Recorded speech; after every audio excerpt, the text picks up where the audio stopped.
Hello guys, I am Srivani, a trainer in English and Communication Skills. మనం series of basic grammar rules చెప్పుకుంటున్నాం అన్ని సెషన్స్గా. ఈరోజు verb అనే concept మీద మనం క్లారిటీ తెచ్చుకుందాం.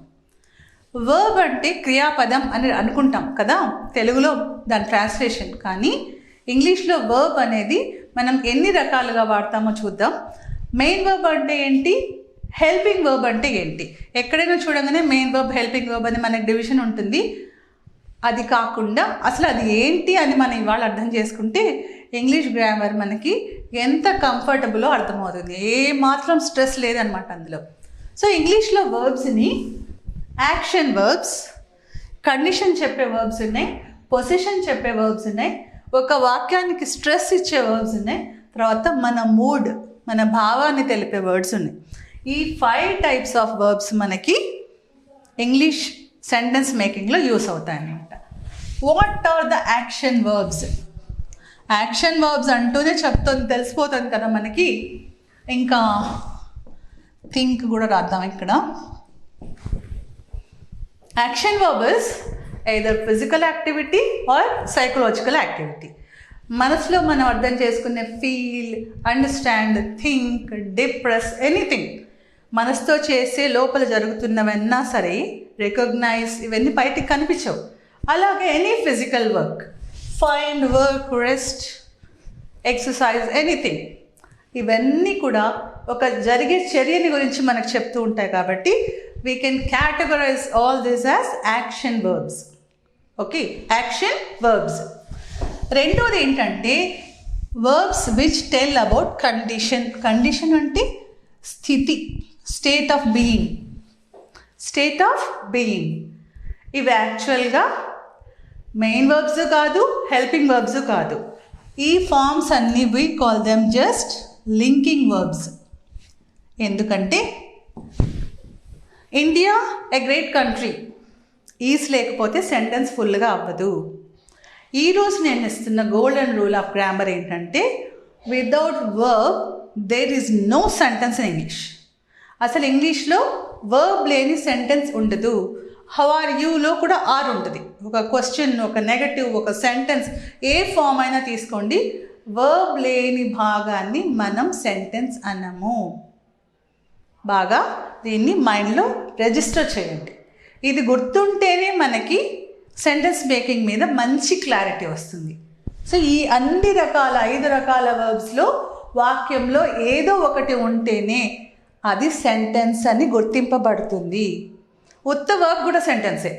కమ్ హియర్, నువ్వు అనే పదం వాడడం కాబట్టి కమ్తో స్టార్ట్ అవుతుంది. Come here, sit down, find the answer, all these are sentences because you find the answer, you come here అని అర్థం.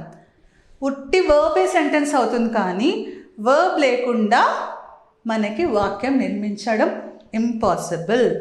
Without verb there is no sentence in English. ఇప్పుడు యాక్షన్ వర్బ్స్ చూసాం. రెండో category verbs which denote condition. ఆ కండిషన్లో ఏమవుతుందంటే there is a lot of pollution around us, there is a lot of pollution. ఆ is అనేది పొల్యూషన్కి, ఆ దేర్ అని మనం స్టార్ట్ చేసిన వర్డ్కి మధ్యలో ఒక లింక్ ఫామ్ చేస్తుంది. ఆ లింక్ లేకుండా ఐ హైదరాబాద్ అవ్వదు. I am in Hyderabad. So am లేకుండా I in Hyderabad, that is not a sentence. I am in Hyderabad. ఇలా మనకి ఈ బీకి సంబంధించిన రూపాలు ఉన్నాయి కదా. బీ అనేది రూట్ వర్బ్. ప్రీవియస్ సెషన్లో వాట్ ఈజ్ రూట్ వర్బ్ చెప్పుకున్నాం. Am, is, are, was, were, being, ఇంకా చాలా రూపాలు. ఇవన్నీ కూడా కేవలం స్థితిని మనకి చెప్తాయి. దీన్ని మనం లింకింగ్ వర్బ్ కాబట్టి దీన్ని మెయిన్ వర్బు, హెల్పింగ్ వర్బు ఏమీ అనము. బట్ మనం హెల్పింగ్ వర్బ్ లాగా కూడా ట్రీట్ చేసుకోవచ్చు, మెయిన్ వర్బ్ లాగా కూడా ట్రీట్ చేసుకోవచ్చు. It can be both main verb and helping verb. Third category of verbs they tell about position.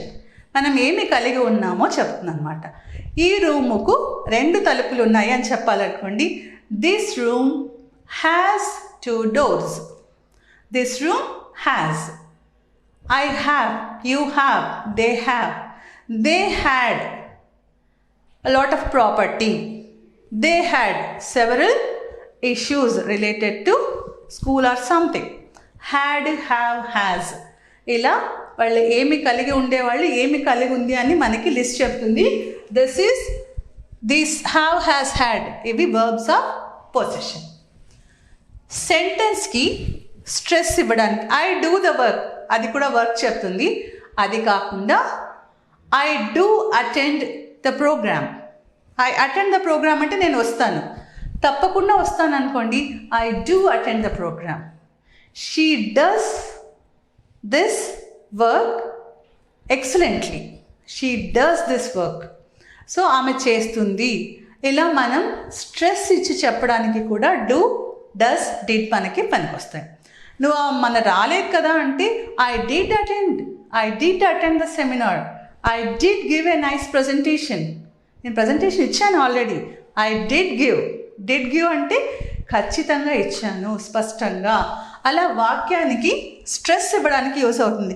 Stress ఇవ్వడానికి ఎందుకు రాశానంటే డూ అంటే ఒక పని చేయడం అని మనందరం కామన్గా యూస్ చేస్తాం కాబట్టి నేను డూ ఒక యూస్ మళ్ళీ చెప్పలేదు. Final category of verbs is verbs which tell hour mood. మనకు ఒక భావం ఉంటుంది కదా, ఆ భావాన్ని చెప్పడానికి యూస్ చేస్తాం కాబట్టి దాన్ని మనం మోడల్ వర్బ్ అంటాం. మోడల్ వర్బ్స్ అంటాం. ఈ మోడల్ వర్బ్స్ ఏం చేస్తాయంటే ఇక్కడ కూడా మనం చాలా స్ట్రాంగ్గా గుర్తుపెట్టుకోవాల్సిన ఒక రూల్, డూ, డస్, డిడ్ పక్కన ఎలా అయితే రూట్ వర్డ్ రావాలో can, could, will, would, shall, should, must ఏదైనా తీసుకోండి, వాటి పక్కన కూడా 100% మనం యూస్ చేయాల్సిన వర్బ్ ఏంటి అంటే రూట్ వర్బ్. ఎస్ ఉండకూడదు, పాస్ట్ టెన్స్ ఉండకూడదు, ఐఎన్జీ ఉండకూడదు. Root verb is first form of the verb. విడిగా వీటికి ఏమీ అర్థం రాదు. ఒక పదంతో కలిసినప్పుడే, ఒక రూట్ వర్బ్తో కలిసినప్పుడే వాటి భావాన్ని ప్రకటించగలరు. I can explain grammar very well అని నేను చెప్పాను అనుకోండి. ఎక్స్ప్లెయిన్ అని రూట్ వర్బ్ ఉంది కదా, ఎక్స్ప్లెయిన్ చేయగలను అంటే నా కెపాసిటీ నేను చెప్తున్నాను, నా భావాన్ని నేనేం చెప్తున్నానంటే ఐ ఎక్స్ప్రెస్ ఇంగ్లీష్ అనే వాక్యానికి ఐ క్యాన్ ఎక్స్ప్రెస్ అంటే నేను ఇంగ్లీష్ని ఎక్స్ప్లెయిన్ చేయగలను అని చెప్తున్నాను అనమాట. అలాగే విల్ అన్నాం అనుకోండి, విల్ మన ఉద్దేశాన్ని చెప్తుంది. అందుకే వీలునామని కూడా ఇంగ్లీష్లో విల్ అంటారు, గుర్తుంది కదా మీకు. Okay, he left his will అంటే తన వీలునామా రాసి వదిలేశాడు అని. అలా ఐ విల్ అకంపెనీ యూ, నేను నీతో తప్పకుండా వస్తాను. I will help you, I will become this. So మన ఇంటెన్షన్ని కూడా చెప్తుంది. ఈ ఒక్కొక్క వర్బ్కి చాలా చాలా షేడ్స్ ఆఫ్ మీనింగ్ ఉంటాయన్నమాట. ఈ విధంగా ఈ 5 ఫార్మ్స్ ఆఫ్ వర్బ్స్ని మనం చూస్తే ఇందులో మనకి 2 కేటగిరీస్ కనిపిస్తాయి. మెయిన్ వర్బ్స్ అంటే వాక్యంలో ఒకే ఒక వర్బ్ ఉంటే దాన్ని మెయిన్ వర్బ్ అంటాం. 4 రకాల హెల్పర్స్ ఉంటాయి మనకి. ఇది నెక్స్ట్ సెషన్లో మనం కంటిన్యూ చేసుకుందాం.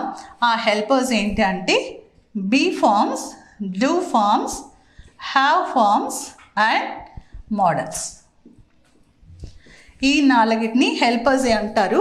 హెల్పర్స్ ఏంటి, వాటి పని ఏంటి, వాటితో మనం ఏం చేస్తామనేది నెక్స్ట్ సెషన్లో మనం కంటిన్యూ చేద్దాం. So remember all the points about the verb.